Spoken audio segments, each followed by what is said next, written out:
You know who it is, the horror flick, Digger Ditch, Super 6, Bigg Mitch. And I'm kicking in those with 03 O's. And I'm bringing 28s, 101s because we Vegas sons. It's the Chronicles. And you in the Metals lands. Yeah, you in the Metals, man. And I would flex on you. But I'm cloaked. But you know it's a Hemi up under here. You hear me? Nah, I'm just playing. Welcome to Vegas Chronicle with the host, Big Bolo Yang. Hubba Dub, man. You already know what's happening, man. We kick actual factuals. We do what we do. Today is kind of weird because I just got the feeling, and I just feel like whatever I say, it's just God put it on my heart, man. All right? But today I want to talk to y'all about something. Shout out to everybody that support my small platform. Shout out to everybody that's been rocking with me, standing down with me, man, and giving me the support. HP, everybody, man. Psycho, man. Everybody, man. Shout out to the Hood Postman, Melly Mel, my girl, Wookie Bates, the Queen Marlena. Shout out to everybody over there that's been rocking with me, man. I want to talk to y'all about something, man. And this, this platform is not about glorifying nothing, man. And before I get started, I want to say to the Hood Postman, Melly, salute for the way you handled that with the cat out there where you from. I'm not getting in Cali business, but salute to the way for the way you handled that, man. I think you showed real maturity and a real intellectual approach to it. And I'm gonna tell you something, man. You really put clarity to what you was saying. And I like I say, I don't get in California business, but being African American like y'all out there, I believe that the way you handled that situation was the best way that a person could handle a situation under them circumstances, man. And I salute you for the maturity you displayed in that, man. And it's hard for a lot of people to not succumb to their egos and trip out. And you did. You held steadfast and you dealt with it with intellect, man. And you used your mind. And I respect that, man. And shout out to you for that, man. Hood Postman, Melly Mel. Y'all check him out. I want to talk to y'all about something, man. And to you youngsters, if you youngsters is watching this, I want y'all to know something, man. For real. I can sit here and I can talk about what we used to do back in my era, and I can talk about that all day. But at some point, man, when we gonna talk about what's really going on, I want to tell y'all something, man. See, there's a lot of cats out here that walk around like they just big and bad, and just because they went to institutions and been in institutions that made them all this and that. Well, let me tell you something. There's a lot of things that went on in them institutions, okay, that a lot of y'all might not be aware of. And y'all out here respecting, for the ones that do still respect their elders or OGs, whatever you want to call them. Some OGs tried to guide you right, but then you got these other ones out here that got their nose stuck up in the air, like they all rah. Let me tell y'all youngsters something that they won't tell y'all. I'm gonna tell y'all something. When I was in the joint, when I was in the Who Scout, you know what the so-called OGs was doing? I'm gonna tell you something. I'm gonna give y'all a story. Vegas Chronicles. It was an incident between, let's just say, a Crip and a Gerson, right? And the Gerson and one of his partners, they jumped on the Crip, right? This an OG Crip too, a known one. They jumped on him, right? And one of the Gersons, they really, they went overboard with it. After they packed him out, one of the Gersons went back up in there and decided to do some more damage to the dude, which was unnecessary. Okay? So you know what the dude did? He took what they did. He waited because he knew he didn't have the numbers like them. It was more Gersons than it was, where he was from. So he wasn't stupid, but that certain Gerson that went overboard, he wanted him. So he waited. He waited, right? And when he caught that certain Gerson slipping, he blasted him. I mean, blasted him. He got him good, stuck him, right? You know what that Gerson did? Now, see, y'all so always kent on people doing this, right? Let me tell you what that Gerson did. See, one thing about me, I keep it 100, and I don't answer to nobody. I ain't put nobody on blast. But this happened, and people remember it. So when the Gerson get blasted, you know what he do? Now, what is this called?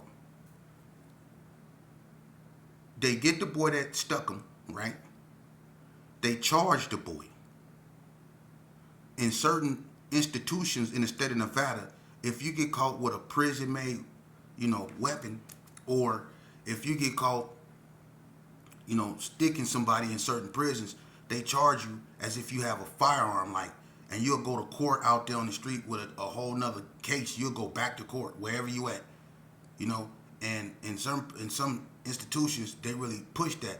Well, in this case, they push that. They charge the Crip dude for stabbing the Gerson. So he looking at some more time, right? You know what the Gerson dude did? He went to court on a dude from prison that stuck him. So if you go to court on a dude from prison that stuck you in prison, what's that? Ain't that the same thing as going to court on a dude on the street? It happened right in everybody's face, and people act like it didn't happen. What's that called? Let's keep it real. See, this the stuff they don't want to tell y'all about. I'm not bashing nobody. This happened. And people walking around like it didn't. That's why I don't, one thing about me, I'm getting all my so-called gang-related tattoos covered up. I done got 90% of them covered up. I'm almost through. I done got all that stuff covered up. Because I'm going to tell you something. If I'm going to stand with the youth, I can't walk around in hypocrisy. So I got that stuff off me because it's fake. I'm going to give you another story.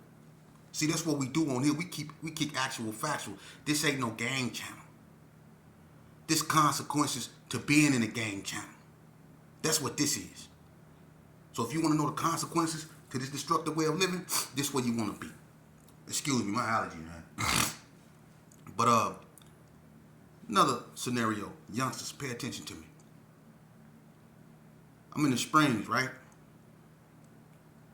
97, around 97ish.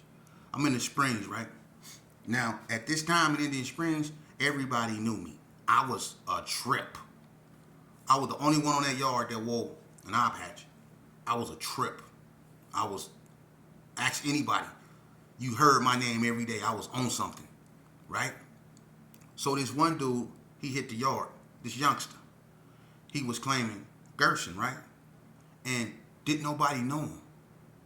But he come up out the north, so I guess he was down in the north somewhere. He was claiming it's a lot of Gersons that came out the north. So he's one of them that came up out the northern area, you know what I'm saying? So didn't nobody know him, really, right? But he was out there really putting in work. And, the Northtown dudes knew him. They wanted him bad because he was out there putting in work. But didn't nobody, really know him. So when he hit the yard, it's a big old thing. We get together and don't nobody know this cat, man. Nobody. So the North want to get him. But we not trying to let them do nothing to him. Especially, me, I was really anti-North back then. So I wasn't feeling it. He was claiming, what I was claiming at that time, so I felt that, y'all ain't finna do nothing to him. But didn't nobody know him. But I didn't care because I heard he was putting in work, and that's why they wanted him, because he was putting in work on them on the street, right? So I take him to one of the OGs, me and a few more dudes, take him to one of the OGs to let the OG know, we might not know him, but he, from what we hear, he a rider. You know what the OG did? He looked at that dude, and I'm going to tell you why he did this. He did this because he had a relationship, and you know who you is. You had a relationship with the North. You was playing basketball with the North. You know what I mean? Y'all was smoking little trees with the North. So you had a relationship with the North, and you didn't want to get into it with them. So instead of authenticating your so-called little homeboy, you said it just like this. I don't know that, you know what I'm saying? And that's all the North needed to hear. You basically threw them to the wolves. And then you know what happened to that youngsters? That youngster? After we locked down, right? Because everybody's still like, well, what we gonna do? We gonna let them get them? I was like, no. But then you had other people that like, man, the OG was like, man, he ain't. I was like, so what? So what happened is when we locked down for lunch, the unit he was staying in and the Gersons that he was around in that unit didn't do nothing when the North went in there and packed him out and rolled him up off the yard. See, that's what your OGs will do to you. They'll throw you to the wolves. You see? They'll throw you to the wolves and then go congregate with the wolves they threw you to. You better listen to them because they're not going to give it to you like I'm giving it to you. I'm going to tell you another one. See? Because I want you to feel me. I'm going to tell y'all another one. Vegas Chronicles. Now, this one here hit close to home because it involved Mac 10 from 40 Block. Mac 10. That's my folks, man. And when Mac 10 hit the yard in Indian Springs, the 60s was on the 40s helmet. Every time a 40 block hit the yard, the 60s got at him. Mac 10 was one of the first 40 blocks to hit the yard during that turbulent time. And when he hit the yard, it was a big old thing. We was down there by the gym. And it was a gang of us. And the 60s, they knew that it was a 40 block on the yard. Because they came down there about 9 deep. Rodney O, you know what I'm saying, and a few more of them other cats. They came down there. And they seen what was happening. So I stepped to the side and I hollered at Rodney O. I'm like, what's happening? He like, hey, man, just let him, you know what I mean? You already know what's happening with us and them. And we just want to get down with him, you know what I'm saying? So they decided to size him, Mac 10, up with Crunch from 6-0, right? So Mac 10 and Crunch go in the room. They get down. Mac 10 and Crunch get down. Mac 10 put hands on Crunch. So Riddler, he get mad because Mac 10 whooped Crunch. I was in the room when they got out. Mac 10 whooped him. So Riddler hot, right? So Mac 10 get down with Crunch, and then he got down with another one of them, and he got tired. So I was like, hold on. You know, we ain't finna just keep running fades and stuff like that. You know, everything was cool. But he showed that he wasn't no mark, right? Mac 10 got down. So what happened was, I gave him a thing because he led down the hallway with Rodney Odium. So I gave him a thing so he can have it with him. And it was some G's that was down there with him too. And you know what happened? Riddler got so mad that when they told us to lock down, the 60s stayed out. And when everybody was locking down and going in their rooms, the 60s all went down in the Mac 10 room and rushed the Mac 10 room and put Mac 10 all in. And the G's down there let it happen. And you can ask Mac 10. I ain't gotta lie. See, they don't want you to know about that. And this the excuse they used. Because on the street at the time that this happened, the G's in the 40s, the Gersons in the 40s was kind of like into it over a situation that took place for one of the 40s. But the G's in the 40s wasn't seeing, the Gersons in the 40s wasn't seeing eye to eye when Mac 10 hit the yard. But it was certain Gersons that was still had Mac 10 back, but it was certain Gersons that let him get jumped, that was down a wing with him. So you youngsters, look, man, when you sign up for this is what you signing up for. Deception, deceivery, this is what you signing up for. These cats don't care about you, man. I ain't gonna never lie to you. I don't have to lie to you. I done too much time in there and in this game to lie to you. I ain't scared of nothing walking this planet. I don't need to lie to you.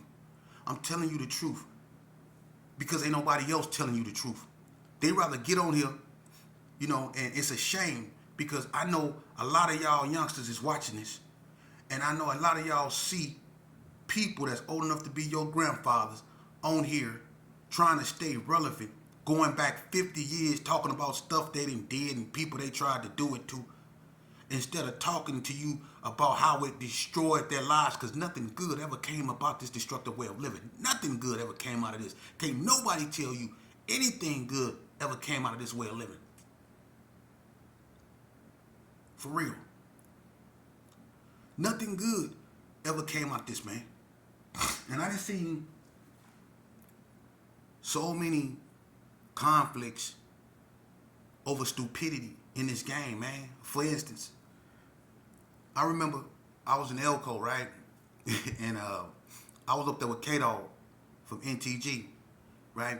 And K-Dog had a cast on his arm.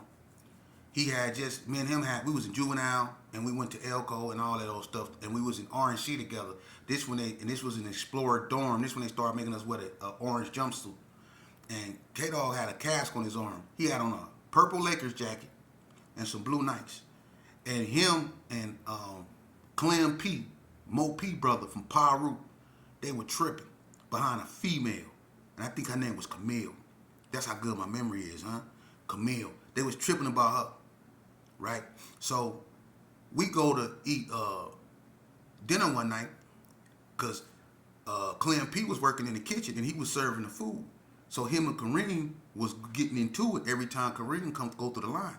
So on this day, I'm standing behind Kareem because me, Kareem, and Danny Pollard, Buster, Veal, you know what I'm saying? We used to kick it, you know what I'm saying? But K-Dog, he go to the line and him and Clem P get to going back and forth, right?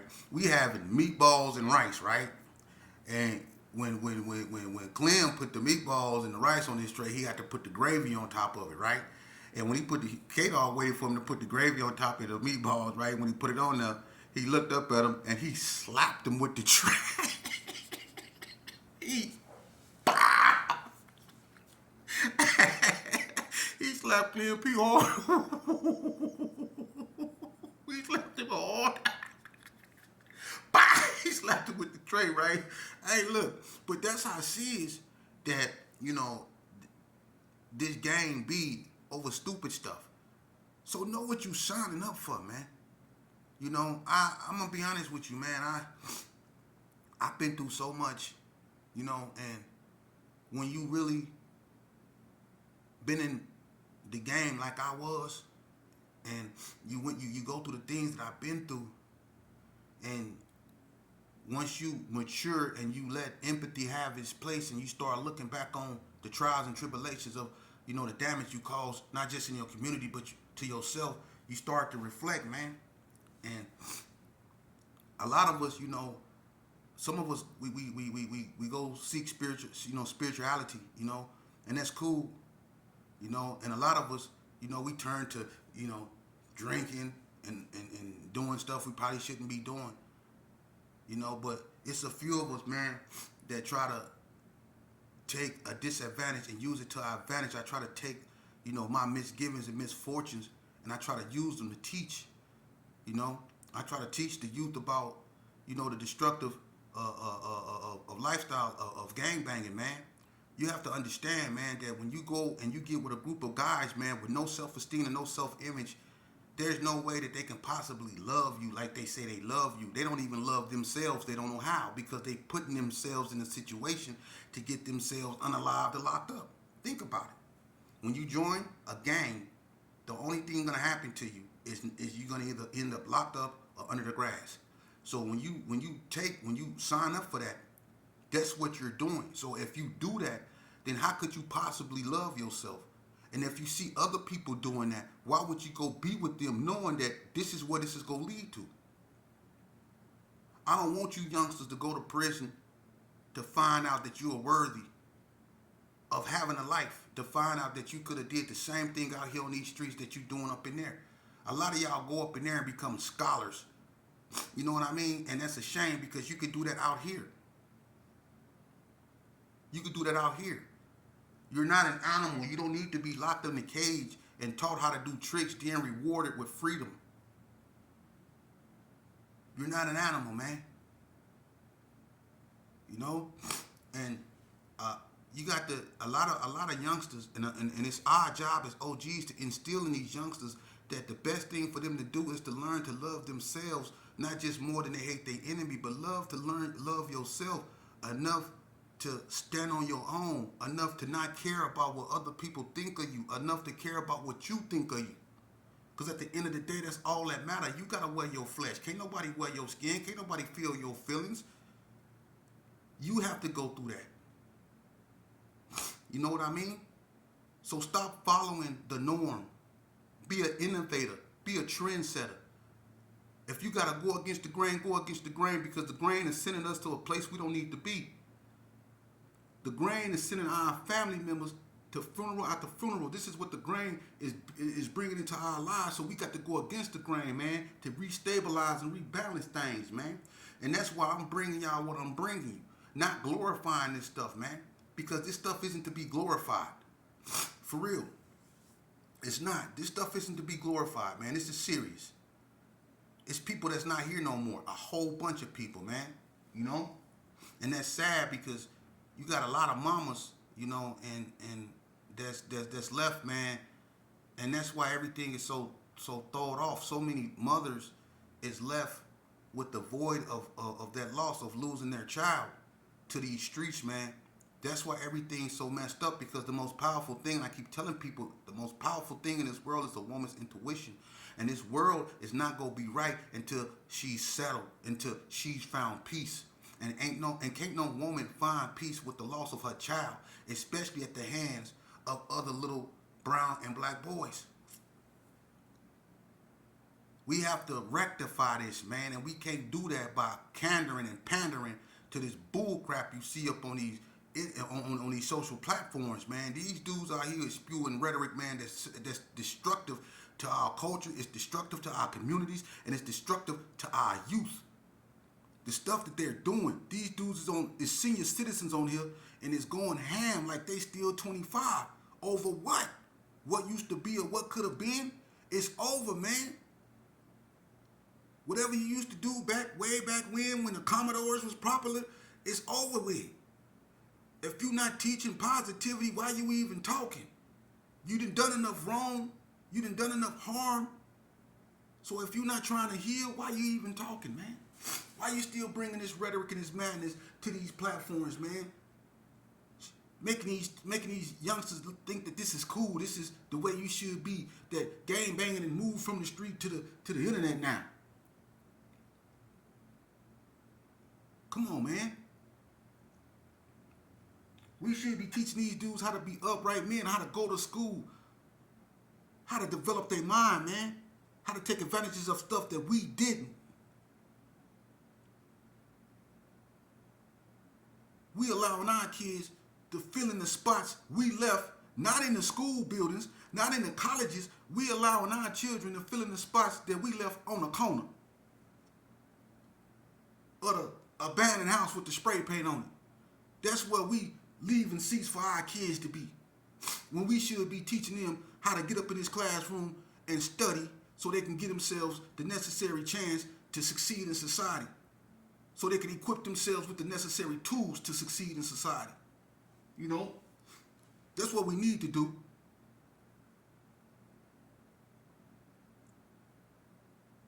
But hey, don't mind me. I'm just an old head. I'm just in line with a gray man, man. Don't mind me. But I tell you one thing, youngster. You keep following behind these homies. You mark my words. You watch what's going to happen. You got two choices. You can listen to me, because I don't got nothing to gain or lose by telling you what I'm telling you. Understand that. I don't got nothing to gain or lose. What I'm telling you is something I know and learned through experience. This is indirect knowledge. Something I learned through experience. Okay? So I'm telling you, go to school, listen to your moms. If a person is telling you right, listen. You know when someone telling you something wrong. I know peer pressure is something else. And a lot of people don't think they can be influenced by peer pressure. Y'all so quick to say, can't nobody make me do nothing. But soon as somebody say something to you, you get mad. So don't never say can't nobody make you do nothing when people can easily make you mad just by saying your name. When people got that type of power over you, you lost before you began. For real. When you let people have that type of power over you, you lost before you began. I'm just keeping it 100. You lost before you began, man. But hey, like I just said, what do I know? I ain't done nothing but lost 90% of my childhood friends. I haven't done nothing but 20 long years in prison since the age of 17 to the age of 37. I don't know nothing. I only been in the hole I can't even name. Did 5-year stints. I went in the hole for 120 days, 18 months, try 5 years. And then 3 years. You know? But I don't know nothing though. I jumped off the porch when I was 10 years old. 1985. But I don't know nothing though. I don't know nothing. But I know you youngsters better listen or you gonna end up somewhere you don't want to be. You can brush me off, go out there, put on the tightest pants as you want to, dread your hair up, and go do whatever you want to go do. But if you're doing wrong, you won't be doing it long. I'm telling you that right now. Listen to me. It's best to stand on your own, be responsible for your own actions.